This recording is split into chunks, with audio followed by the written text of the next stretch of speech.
Sesaat gempa bumi mengguncang kawasan Sekelwa, Kota Bandung. Suara sirine meraung-raung. Warga berhamburan menuju titik aman. Tampak juga tim BPBD Kota Bandung sigap mengarahkan warga menuju titik evakuasi. Belasan rumah di kawasan desa Sekelua Tengah, Kecamatan Coblong, Kota Bandung, Jawa Barat rusak diterjang angin puting beliung pada Minggu siang. Hujan deras disertai angin kencang yang melanda Kota Bandung menyebabkan sejumlah kawasan serta badan jalan di Kota Bandung dilanda banjir pada Rabu siang. Bandung adalah merupakan satu kota yang bisa dibilang cukup riskan karena ada dampak bencana yang bisa kapanpun terjadi. Mengingat kondisi Kota Bandung yang ada di cekungan, kemudian juga dekat dengan tadi jalur sesar Lembang. Tapi juga ada bencana-bencana yang saya tidak bilang kecil, tapi ini adalah bencana-bencana rutin Kota Bandung, yaitu banjir. Tapi kan itu cukup merugikan banyak orang. Iya, sampah ini hampir 1.500 lebih ton per hari. Itu bukan jumlah yang sedikit, sangat besar sekali. Ya itu juga bisa jadi bencana. Dulu kita pernah merasakan ada namanya Bandung Lautan Sampah. Sangat merugikan bagi orang lain, ya, dan seringkali justru musibah yang datang justru diciptakan juga oleh kita gitu. Antisipasi bencana ini harus menjadi menjadi budaya, menjadi sesuatu yang bukan sekedar tugas dari BPBD, tapi seluruh pihak harus punya kepedulian, karena satu orang, satu nyawa itu harus dilindungi oleh pemerintah.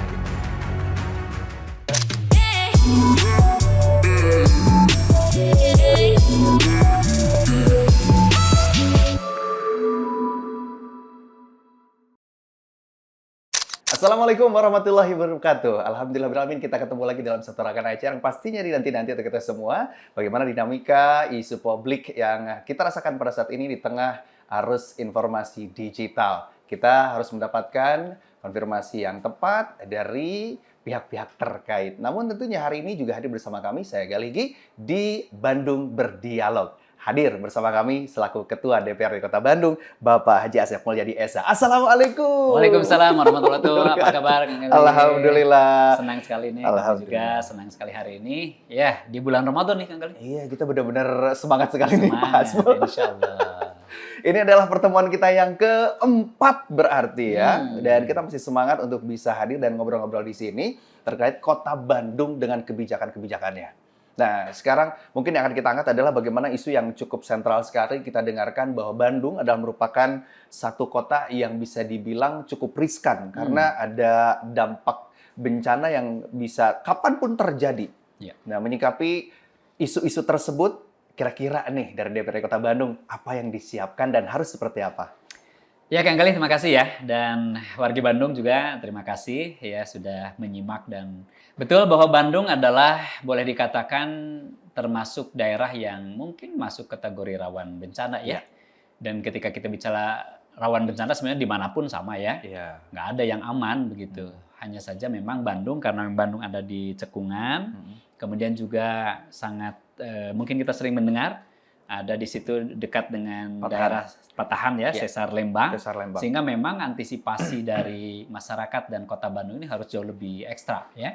Harus jauh lebih hebat begitu, karena memang mengingat kondisi Kota Bandung yang ada di cekungan, kemudian juga dekat dengan tadi jalur sesar Lembang, maka harus diperhatikan. Oleh karena itu kami di DPRD Kota Bandung, Kang Gali, itu terus mendorong dan menyiapkan juga yang namanya OPD khusus, artinya perangkat daerah yang memang khusus untuk mengantisipasi dan menyiapkan itu semuanya ya. Kita alhamdulillah di tahun kemarin itu ada yang namanya BPPD di Kota Bandung, BPPD di Kota Bandung.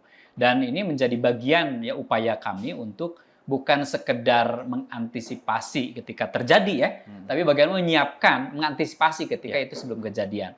Dan kami juga terus selain ada peraturan daerahnya, kemudian juga mengalokasikan anggarannya. Ya, karena bagi kami ketika kita mengalokasikan anggaran untuk mengantisipasi, itu bukan menjadi beban, tapi justru adalah untuk investasi keselamatan warga masyarakat Kota Bandung saya akan datang. Artinya memang sangat penting sekali bagaimana mitigasi bencana penting dalam perencanaan kota. Betul. Karena tadi sebuah kota ya kita membangun, kemudian masyarakat juga didorong untuk tingkat tadi kesejahteraannya, kemudian pembangunan segala macam. Itu seringkali kita kalau tidak mengantisipasi kejadian-kejadian yang sifatnya di bencana alam, karena nggak ada yang tahu kapan terjadinya, di mana terjadinya. Nah, ini harus memastikan bahwa masyarakat betul-betul siap untuk mengantisipasi ketika ya kejadian-kejadian itu datang di tengah-tengah kita. Ya. Oleh karena itu kami di DPRD Kota Bandung mendorong terus dan mendukung pemerintah Kota Bandung untuk siap mengantisipasi ya agar masyarakat mengantisipasi ketika kejadian ini terjadi.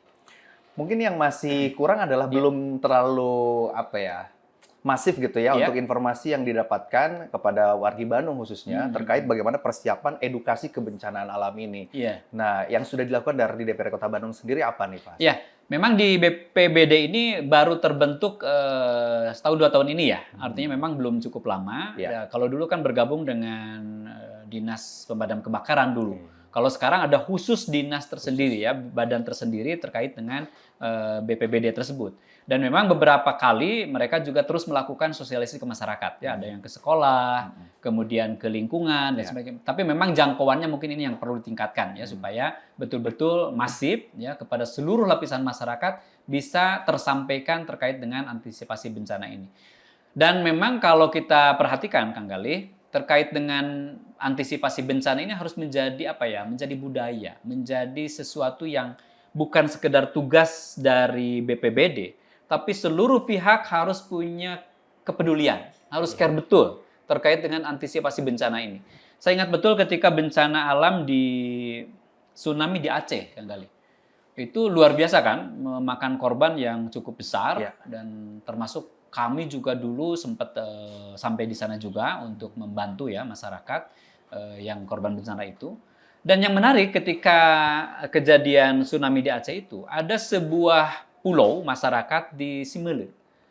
Di Simele itu mereka memang ada sebuah budaya yang namanya semacam semong disebutnya. Jadi ada cerita yang turun-menurun. Dia terus disampaikan semacam dongeng cerita masyarakat turun-temurun itu sejak tahun 1907 kalau tidak salah. Disampaikan terus ke masyarakat, didongengkan lah gitu ya. Dari nenek ya ke cucunya. Ini nanti kalau terjadi gempa, kemudian airnya surut, maka harus naik ke yang lebih tinggi. Dataran tinggi. Itu kan terus diceritakan. Sehingga ketika itu terus diceritakan menjadi budaya, menjadi masuk dalam persepsi seluruh masyarakat. Maka ketika terjadi bencana itu, gempa, kemudian air lautnya surut, bukan rame-rame ngambil ikan. Dan itu yang terjadi. Bukan rame-rame ngambil ikan. Tapi masyarakat Simele itu justru karena dongeng dan cerita tadi yang turun-menurun, dia naik ke yang lebih tinggi. Dan alhamdulillah secara jumlah relatif di Simele itu tidak terlalu banyak korban dari bencana. Ini mungkin yang harus terus dilakukan juga di Kota Bandung ya, bahwa tugas untuk mengantisipasi ini bukan sekedar dilakukan oleh kami ya di DPRD, kemudian di BPBD, di pemerintah, tapi juga harus melibatkan seluruh pihak. Artinya pemerintah bukan hanya menugaskan kepada BPBD, tapi kepada Dinas Pendidikan, kepada Dinas Sosial, kepada semua, ya supaya ini menjadi budaya kita bahwa antisipasi bencana ini harus dimiliki oleh setiap orang karena bencana tidak tahu kapan terjadinya dan di mana terjadinya. Ini jadi alarm untuk kita semua sebetulnya, Pak. Betul. Dan itu akan menjadi pengingat kita bahwa mungkin ada beberapa titik-titik atau ada beberapa hal yang harus kita ketahui, gejala-gejala bagaimana bencana itu akan terjadi. Iya. Yang mungkin memang sekali lagi balik lagi tidak semua orang paham itu. Makanya memang tugasnya untuk bisa mengedukasi wargi Bandung untuk bisa paham terhadap gejala-gejala tersebut ya. Iya. Oke. Dan sekarang bukan cuma yang kita takutin, sesar Lembang yang katanya sekali lagi dari departemen katanya nih ya, efeknya cukup lumayan besar karena ini sangat-sangat besar sekali. Tapi juga ada bencana-bencana yang saya tidak bilang kecil, tapi ini adalah bencana-bencana rutin Kota Bandung, yaitu banjir. Tapi kan itu cukup merugikan banyak orang, Pak Asep. Betul. Ini ada nggak sih antisipasi atau mungkin edukasi buat masyarakat atau wargi Bandung khususnya untuk mengantisipasi banjir tersebut? Ya, Kang Galih, banjir ini juga menjadi masuk top of mind ya, masuk ke kami, ke DPRD ya. Keluhan pertama tadi masalah transportasi, masalah sampah, masalah pengangguran, dan tadi ya daya beli, dan juga masalah banjir nih.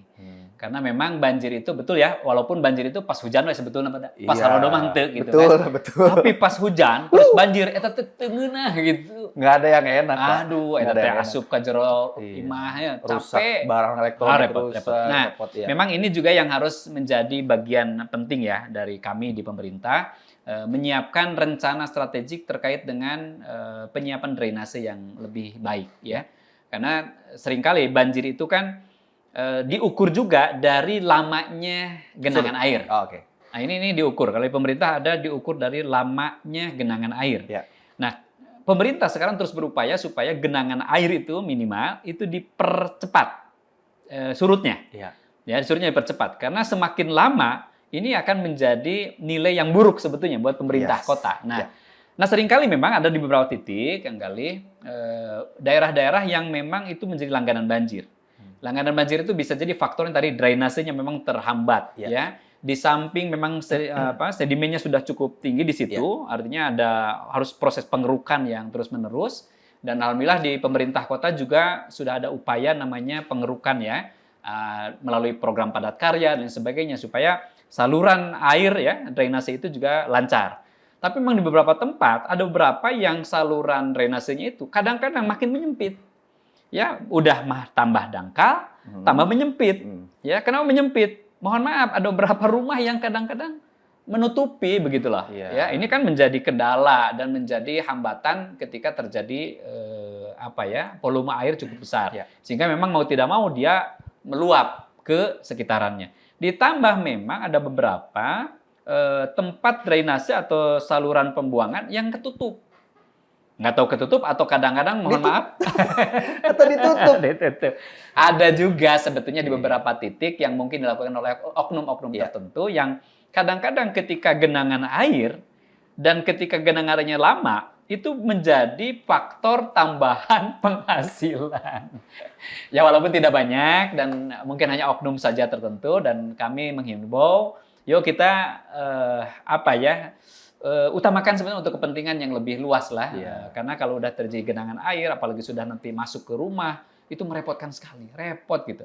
Ya di beberapa tempat, misalnya di daerah sekitaran di agak selatan itu seringkali ketika hujan intensitasnya cukup tinggi, itu memang cukup merepotkan. Masuk ke rumah dan tidak kecil, kadang-kadang juga lumayan agak besar ya, sampai sedada. Gitu. Antisipasi konkret dari DPRD Kota Bandung apa yang sudah dilakukan? Ya sekarang kami dengan pemerintah Kota Bandung sedang menyusun rencana strategis ya untuk penataan dari drainase-drainase tersebut. Ya beberapa waktu yang lalu memang direncanakan terkait dengan gorong-gorong ya semacam jalur air begitu di bawah. Tapi itu juga kelihatannya harus dievaluasi karena yang namanya aliran air itu kan harus berkelanjutan ya. Jangan sampai di sini besar kemudian di ujungnya kecil malah bermasalah gitu. Tapi juga yang lebih penting adalah tidak hanya kita di hulu sebetulnya ketika mengantisipasi banjir, tapi juga harus siapkan dari mulai bukan di hilir ya, tapi dari hulunya dari juga hulu ke hilir. Dari hulu ke hilirnya ya. Apa misalnya pemerintah Kota Bandung sekarang terus melakukan antisipasi kerjasama kolaborasi dengan pemerintah kota kabupaten lain. Ya bicara misalnya Bandung, sekarang kita ada di Cekungan, tentu di sananya, di hulunya ada di Kabupaten Bandung atau Bandung Barat. Ini juga harus diantisipasi. Apa misalnya penanaman pohon, itu harus dilakukan oleh kita. Jangan sampai di tempat-tempat di hulu sana, di bukit-bukit sana, di gunung sana, itu justru pohon-pohon yang tidak menyerap dan menampung air. Itu akan berbahaya sekali untuk suatu saat ketika curah hujan sangat besar, sangat tinggi. Terus kalau kita lihat memang tantangannya besar ya Pak Asmul ya untuk bisa mengantisipasi banjir ini ya. Bukan hanya dari fasilitas yang memang harus direvitalisasi atau mungkin memang harus dibesarkan. Terkadang juga memang ada penyalahgunaan seperti yang tadi bilang Pak Asmul ya. Ada yang memang sebetulnya itu adalah jalur air. Betul. Tapi ditutup jadi perumahan. Atau mungkin ada oknum-oknum tertentu yang memang meraup keuntungan. Nah, apa nih peran pemerintah sendiri dari DPRD Kota Bandung untuk bisa mengantisipasi itu?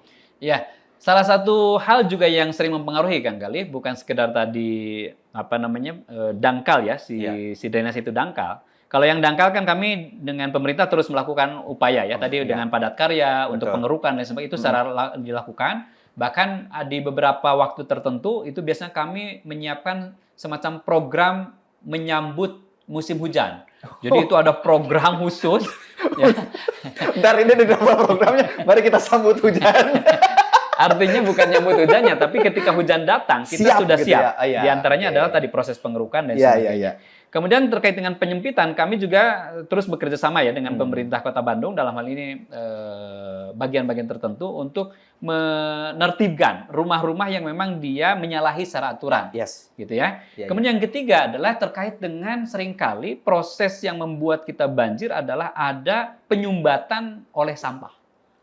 Nah ini tidak sedikit ya. Volume sampah yang volume cukup sampah tinggi yang ya? sangat besar dan ternyata sampah itu masih ada perilaku dari kita yang membuang sampah itu ternyata ke saluran sungai.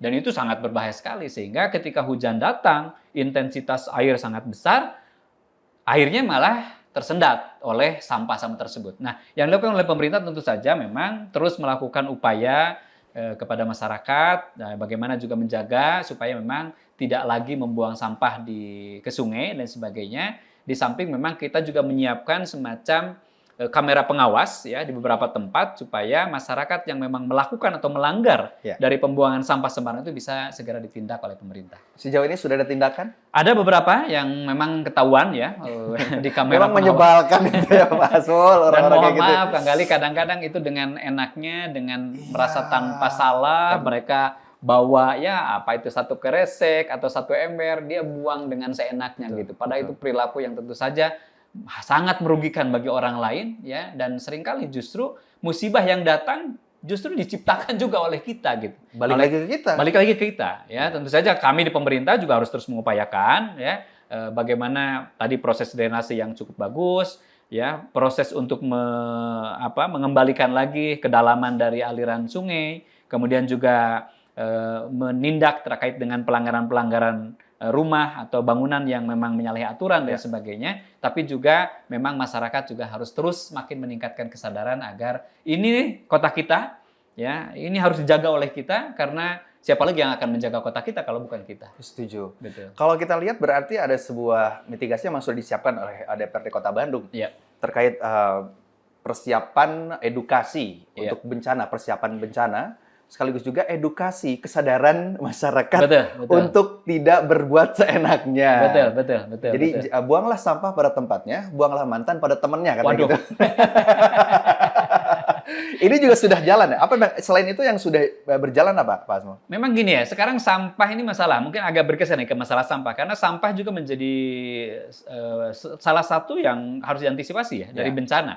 Nah sekarang Bandung ini luar biasa nih Kang Gali terkait sampah ini. Sekarang kita pembuangan ke Sarimukti juga sudah sangat terbatas begitu ya. Kemudian kemarin dari pemerintah kita sudah coba melakukan alternatif karena alokasi kita sampah sangat besar nih Kang Gali. Kita sampah ini hampir 1.500 lebih ton per hari. Itu bukan jumlah yang sedikit, sangat besar sekali. Mungkin kalau dikumpulkan satu lapangan bola mungkin bisa penuh tuh Kang Gali. Per hari loh itu, per hari. Artinya kita tidak mungkin sampah itu hanya dikumpul dan dibuang. Dan dibuang gitu. Itu nggak akan selesai. Justru malah akan menimbulkan bahaya yang sangat besar. Ya, sudah saatnya sekarang justru sampah itu mulai selesai di lingkungan, di wilayah. Ya walaupun kemarin karena memang Sarimukti agak dibatasi, kita juga harus bisa menyelesaikan masalah sampah ini. Pemerintah melakukan upaya dengan insenerator kemarin, tapi juga ada larangan dari pemerintah pusat supaya menghentikan insenerator, sehingga memang harus ada antisipasi lain sekarang ini.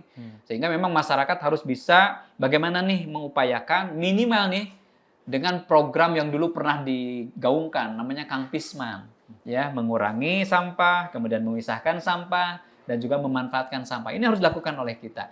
Ya, tentu dengan segala keterbatasan dari masyarakat, kita lakukan oleh kita lah sebisa mungkin supaya memang ini tidak juga menjadi sumber bencana yang sangat besar. Hari ini kita juga sudah menyaksikan beberapa tempat sampah udah mulai menggunung dan sebagainya. Ya itu juga bisa jadi bencana. Dulu kita pernah merasakan ada namanya Bandung Lautan Sampah. Tentu saja itu juga pernah terjadi karena memang di tempat pembuangan sampah terjadi longsor yang sangat besar gitu, dan itu menimbulkan juga korban yang sangat besar waktu itu. Nah, kita nggak ingin terjadi seperti itu lagi. Oleh karena itu, sampah juga ini merupakan bagian yang harus kita lakukan pengelolaannya supaya memang di masa yang akan datang tidak menjadi bencana buat kita. Waduh, jadi isu-isu ini memang harus kita redam dengan cara antisipasi. Iya, betul, betul. Begitu ya, karena memang sekali lagi balik lagi, Bandung ini adalah Bandung kota yang paling dicintai. Ya. Bandung yang penuh dengan keistimewaannya. Jangan sampai sampah, banjir ini menjadi wacana yang cukup menarik wisatawan untuk aduh kayaknya nggak ke Bandung deh gara-gara ini. Enggak juga. Justru itu memang ada upaya-upaya ya, Pak Asmul, untuk mengantisipasi itu semua. Betul. Jadi memang kalau misalkan gali kelompokkan, mungkin bencana itu terjadi satu akibat memang alami secara alami. Ya. Kedua memang kita, gara-gara kita ya. Pasti di dalamnya ada faktor. Ada banyak Makanya, faktor ya. Kami sebetulnya di DPRD bersama pemerintah kota sekarang sedang coba mengubah pola pikir dalam antisipasi bencana ini. Bahwa antisipasi bencana itu ketika bencana bukan sekedar menyalurkan ketika terjadi bencana, tapi bagaimana justru mengantisipasi ketika terjadinya bencana. Nah, apa yang dilakukan? Tadi ya, proses pendewasaan, proses edukasi kepada masyarakat dan sebagainya. Tentu itu perlu contoh juga dari kita ya. Kami tentu harus memberikan contoh yang baik, kami harus melakukan contoh yang baik karena seringkali masyarakat sebenarnya meniru, mencontoh pimpinannya gitu loh. Hanya kalau para pemimpin menjadi teladan, menjadi contoh, maka masyarakat insya Allah akan melakukan juga contoh yang baik tersebut. Waduh, ini PR sekali lagi ya untuk kita semua ya. Iya. Selanjutnya dari DPRD Kota Bandung pastinya juga sebagai regulator ya, mengawasi semua kebijakan-kebijakannya. Sejauh ini sudah banyak yang berjalan mungkin Pak? Ya, kami sudah melakukan, pertama adalah melakukan regulasi ya. Karena tugas kami kan ada 3. Pertama adalah tentu dari sisi penganggaran. Kami juga harus memastikan bahwa ada alokasi anggaran yang mencukupi untuk menyiapkan BPBD. Ya, menyiapkan antisipasi dan juga pra, kemudian ketika terjadi dan ketika pasca terjadi. Tentu nanti ada masing-masing bagiannya ya. Di situ ada BPBD, di situ ada Dinkes, di situ ada dinas sosial, tapi bahwa regulasi terkait dengan anggaran ini juga harus kita siapkan. Itu yang pertama. Yang kedua terkait dengan regulasi, ya aturan-aturan pemerintah itu juga harus disiapkan oleh kita. Makanya kami menyiapkan peraturan daerah terkait dengan penciptakan sebuah organisasi atau badan BPBD ini. Ini juga bagian dari upaya kami untuk melakukan bahwa harus ada badan tertentu yang memang fokus. Untuk mengantisipasi dan menyiapkan ketika terjadinya bencana. Itu yang kedua. Yang ketiga kami juga terus melakukan pengawasan kepada pemerintah supaya apa-apa yang sudah menjadi peraturan daerah, apa-apa yang sudah menjadi bagian untuk mengantisipasi terjadinya bencana, dan edukasi buat masyarakat untuk mengantisipasi bencana itu betul-betul dilakukan oleh pemerintah. Maka tugas kami di 3 poin ini kita akan terus lakukan dan akan terus kami upayakan lebih baik lagi, baik itu dari sisi penganggaran, mendorong pemerintah untuk mengalokasikan anggaran yang cukup buat mengantisipasi bencana, kemudian regulasi dan juga pengawasan kepada pemerintah. Wah, luar biasa. Ini yang sudah dilakukan oleh DPRD Kota Bandung saat ini ya. Dan mungkin dengan adanya persiapan-persiapan ini atau mitigasi yang disiapkan oleh DPRD Kota Bandung terkait regulasi dan juga kolaborasi dengan OPD yang lainnya, siap nih sepertinya Bandung untuk siap tidak siap kita harus siap ya. Siap tidak siap harus siap karena bencana itu merupakan tentu saja tadi tidak bisa diprediksi oleh kita. Kemudian waktunya kapan, bencana terjadinya apa, yang bisa kita lakukan adalah hanya mengantisipasi. Nah, oleh karena itu tugas kami di pemerintah adalah mengantisipasi ketika terjadinya bencana itu, mengupayakan supaya tidak banyak atau tidak ada korban bencana tersebut, tidak ada korban jiwa.